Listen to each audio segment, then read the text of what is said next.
It's time for another Boortzcast.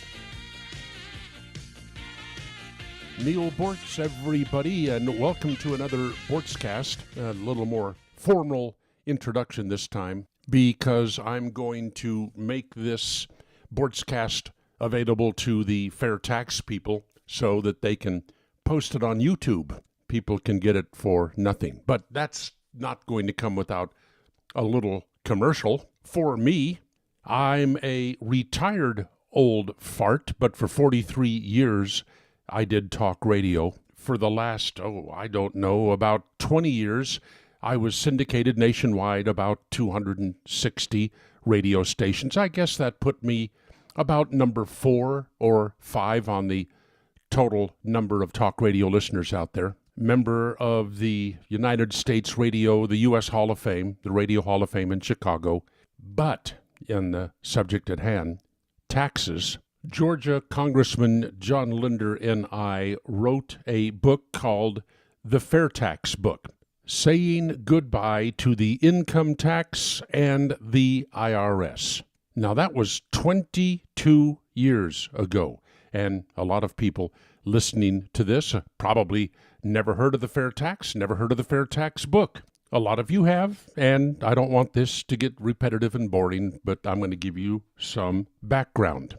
Congressman John Linder was a friend of mine. He knew that on my radio show for many, many years, I had been promoting the idea of replacing the income tax with a national retail sales tax and getting rid of the IRS.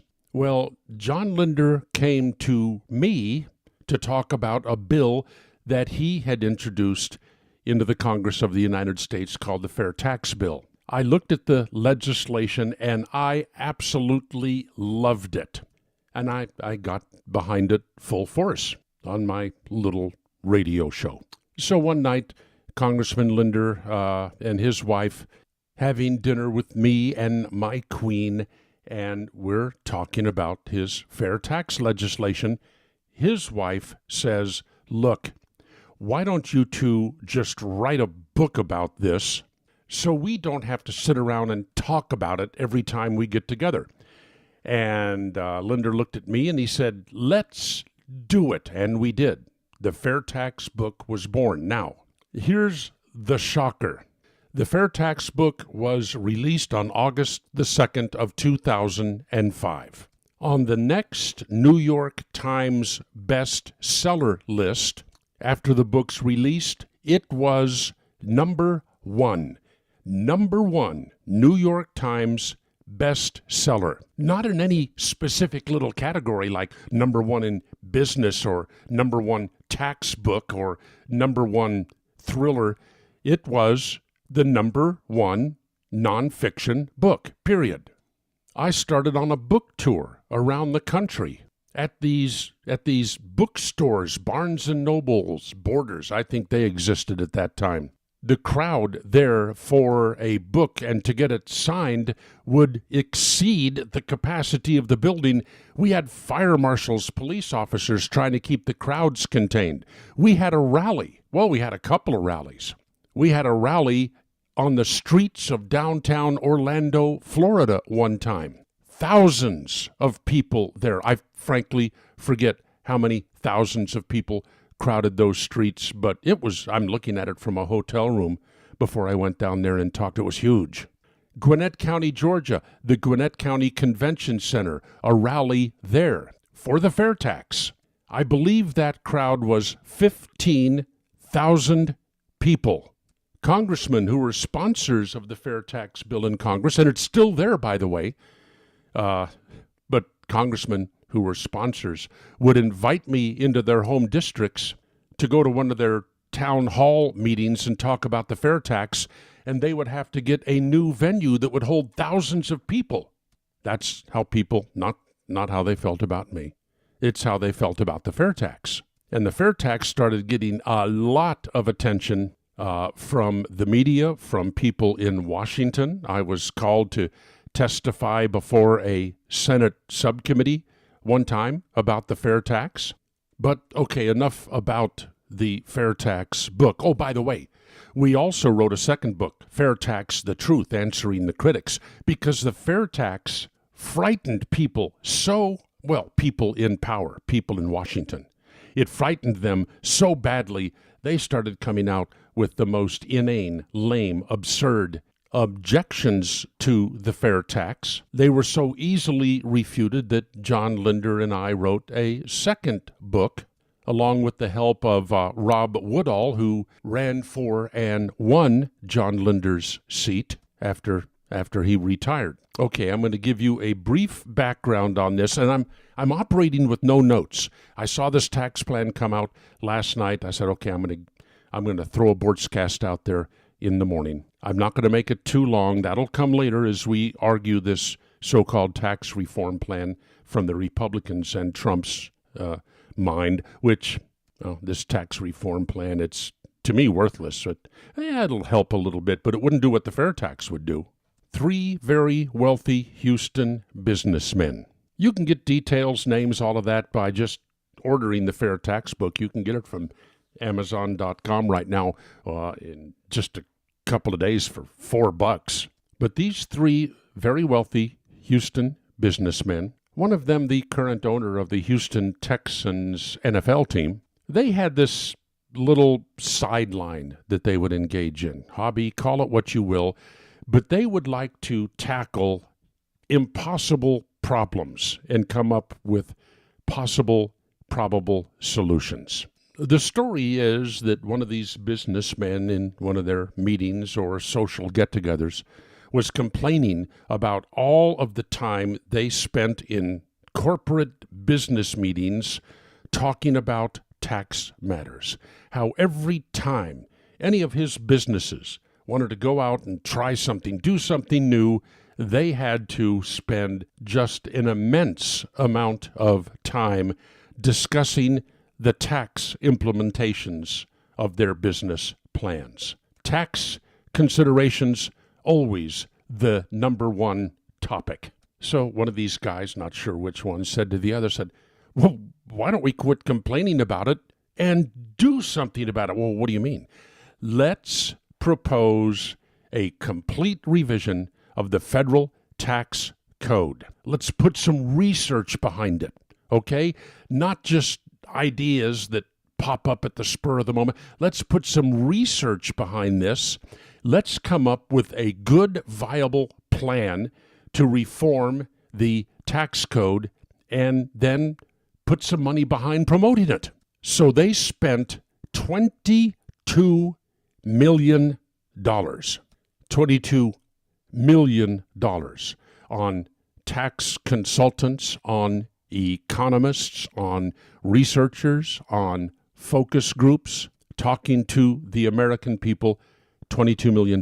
Now, these 3 highly successful and high tax-paying businessmen, Leo Lindbeck Jr., Jack Trotter, and Bob McNeal, the owner of the Houston Texans, they pledged that whatever plan their group of researchers, economists, scientists, whatever they came up with, these 3 guys were going to get behind it and they were going to promote it.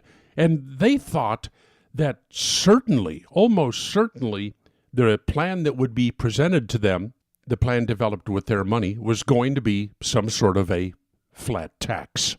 Well, they were wrong. It wasn't a flat tax.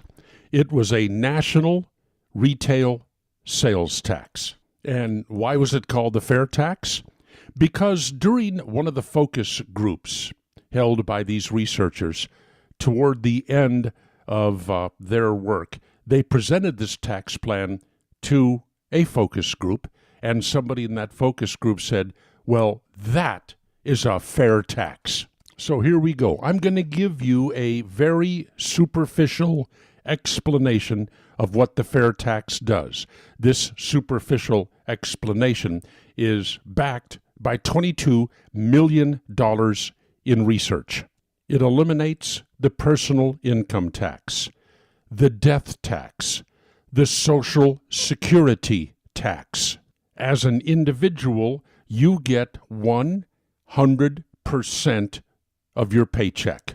Unless you live in a state with the state income tax, take that up with them. I don't. I live in Florida. So if you sign on with a company and they say we're going to pay you $1,000 a week, then every 2 weeks you're going to get a paycheck for $1,000. No deductions. And the truth is that if the fair tax were adopted, the state governments would fall in line very quickly, eliminate the state income tax, and piggyback their tax collections on the idea of the fair tax. But at any rate, you get your entire paycheck. Not only that, it eliminates all corporate income taxes, all business federal taxes as well. So you don't have to file a tax return. You don't have to keep any tax records. Businesses can make their decisions on expansion, on new product development, on hiring. They do all of this without any consideration to tax consequences. Let me give you some little anecdotes about businesses, chief financial officers, executives, how they react to the idea of the fair tax. A survey was done of chief financial officers of businesses not located in the United States, businesses headquartered overseas. The fair tax plan was presented to them. Okay? You can do business in the United States with no tax component on capital or labor. You're not paying matching Social Security contributions, and so forth. I mean, what would you do as a CFO if that law was enacted in the United States? Again, I'm working without notes here, but a large majority of these CFOs said that they would then urge their company to open its next distribution center, manufacturing center, research center, whatever, to open it in the United States because the profit potential there would be huge in the absence of all of these punishing taxes. What about the remaining CFOs? They said they would urge their company to move its headquarters to the United States. Think about that. Shortly after the fair tax book was published, I got a phone call from a candidate running for president of Brazil. They wanted me to, well, you know what? I don't remember if they wanted to come up here or wanted me to fly down there, but they wanted some discussions with me on the fair tax. I said, no, I'm sorry. I am hoping that the fair tax would be implemented in the United States. And I'm not really, with all respect, interested in trying to help another country get that advantage over America. I want America to have that advantage over other countries. Okay, so the fair tax eliminates all of those taxes. You no longer have any tax paperwork to do. You don't have tax filings to do.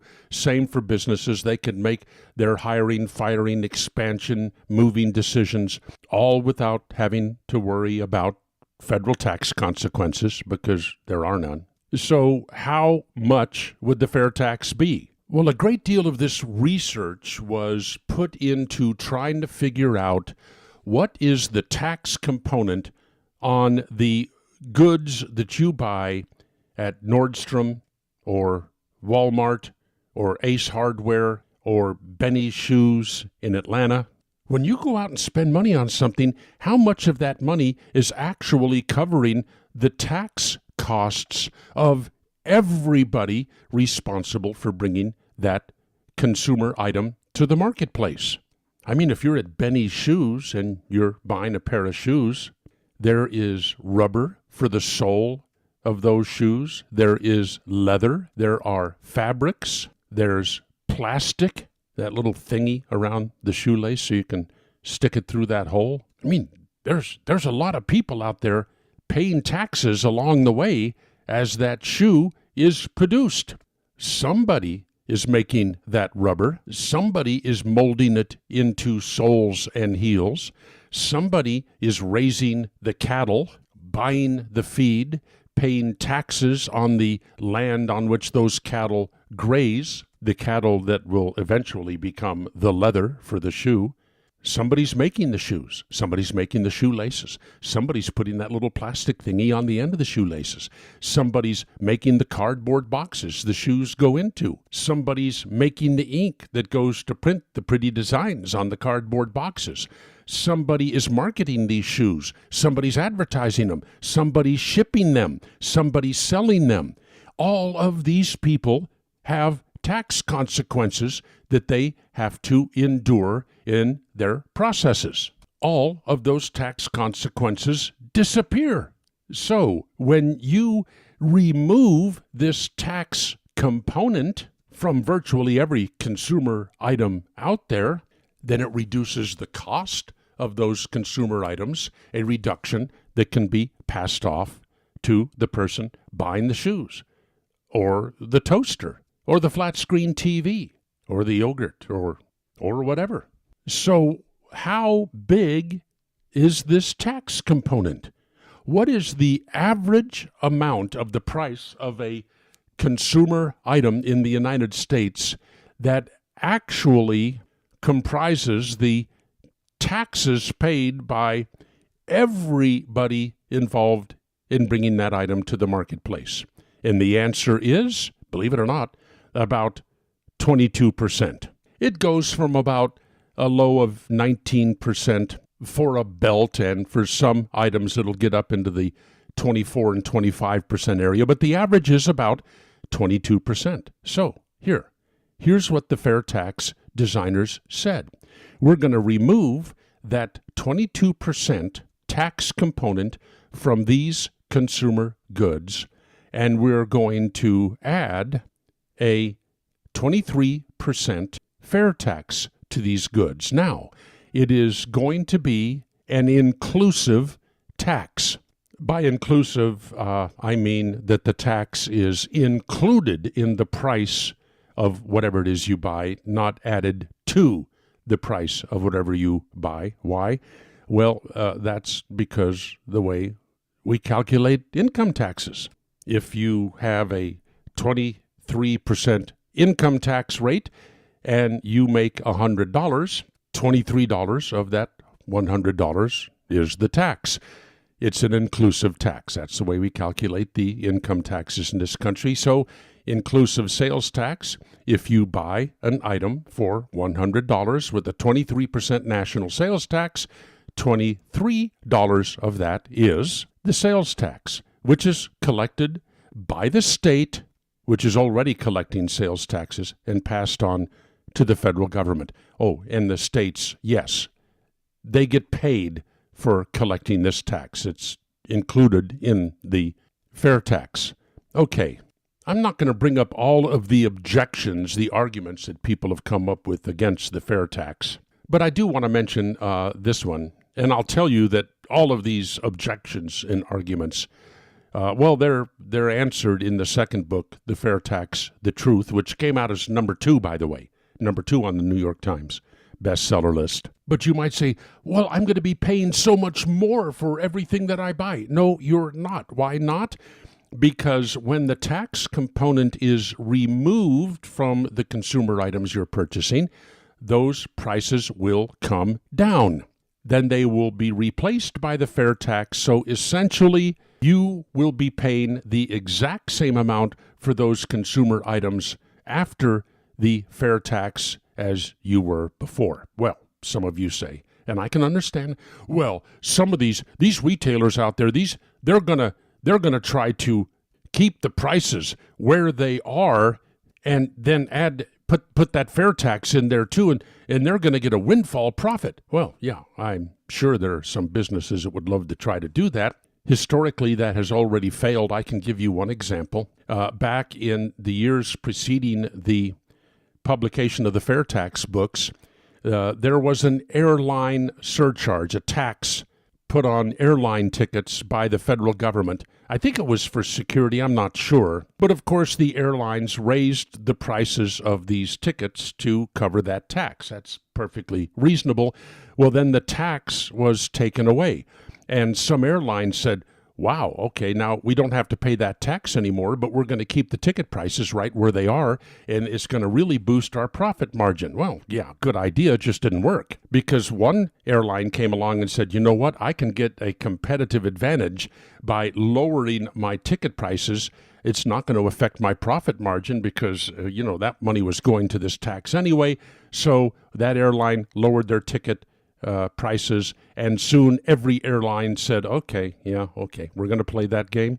We'll lower our prices too. And within days, all of the airline ticket prices came down to reflect the removal of that tax. That's the way it works in a competitive marketplace. So here's what you have, folks. You're paying essentially the same amount for consumer goods that you were, but 23 cents out of every dollar you spend on these consumer goods is going to the federal government as the FAIRtax.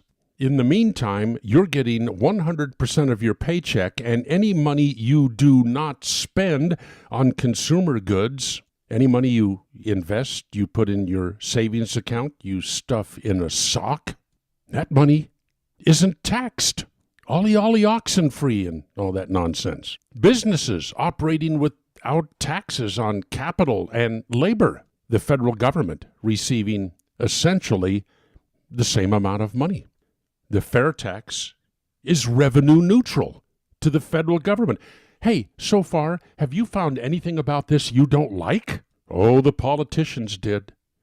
The politicians did.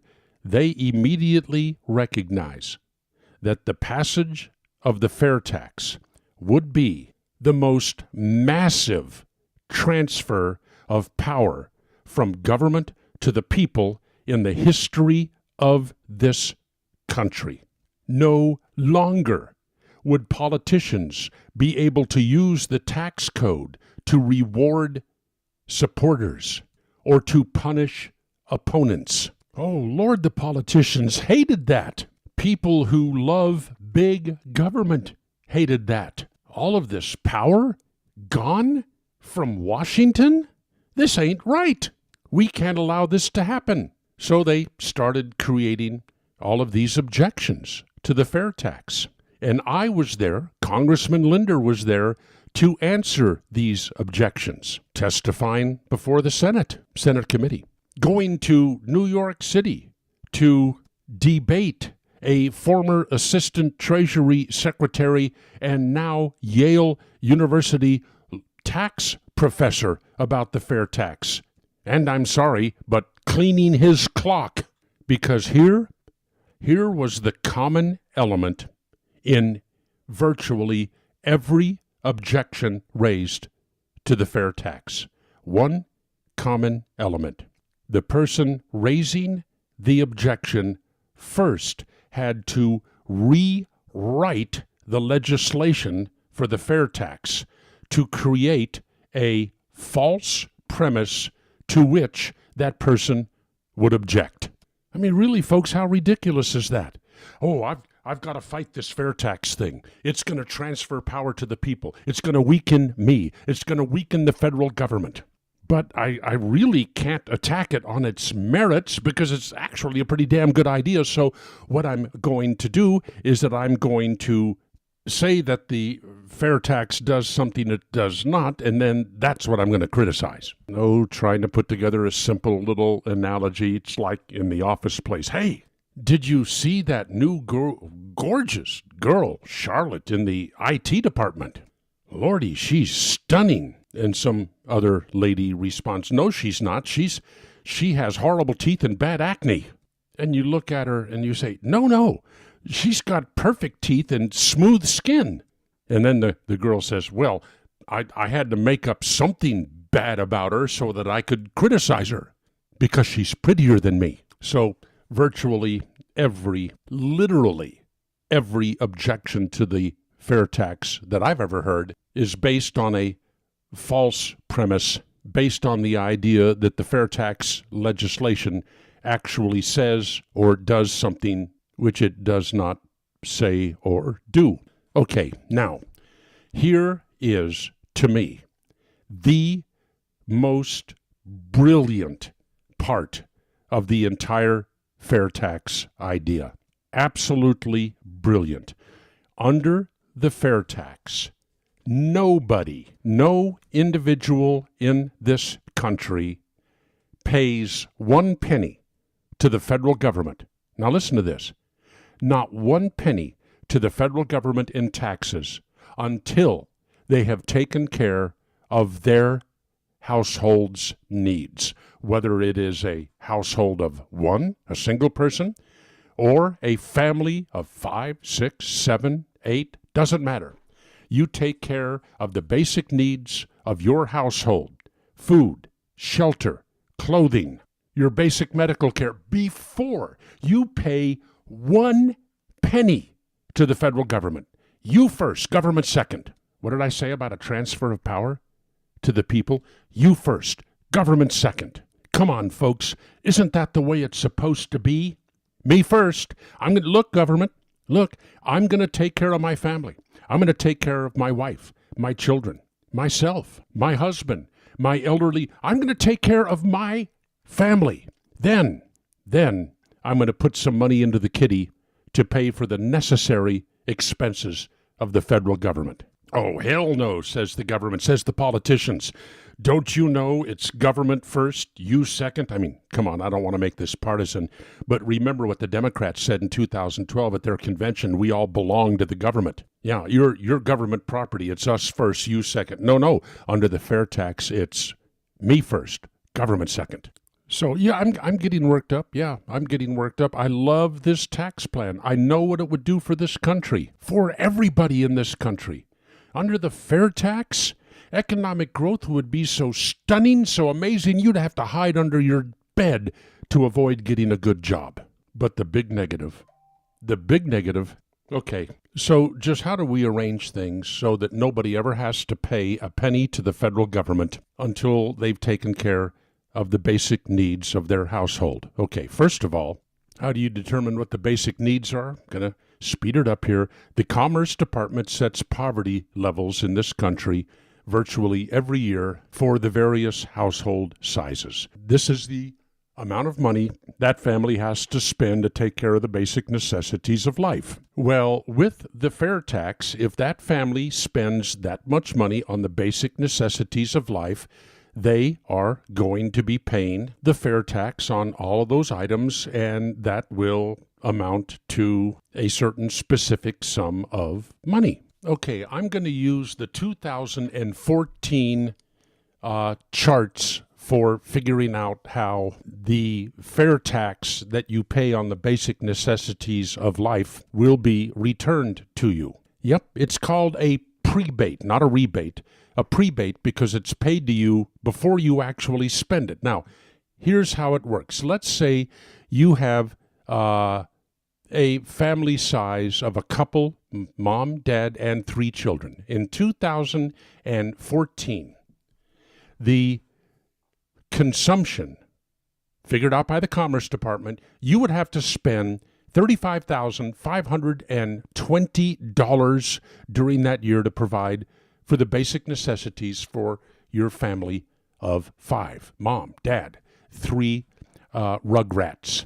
$35,520. So the amount of FAIRtax that you would pay on that as you bought those consumer items over the year would be $8,170. Divide that by 12, you have $681. Okay, that's the amount of FAIRtax you're going to pay in that month just buying the basic necessities of life. But wait a minute, I said you don't have to pay that FAIRtax. Well, what's going to happen is that you're going to get paid at the beginning of that month $681. It will be in the form of a credit to one of your credit cards or an electronic deposit into a bank account, but you're going to get that $681 at the beginning of that month. That's added to whatever your earnings are.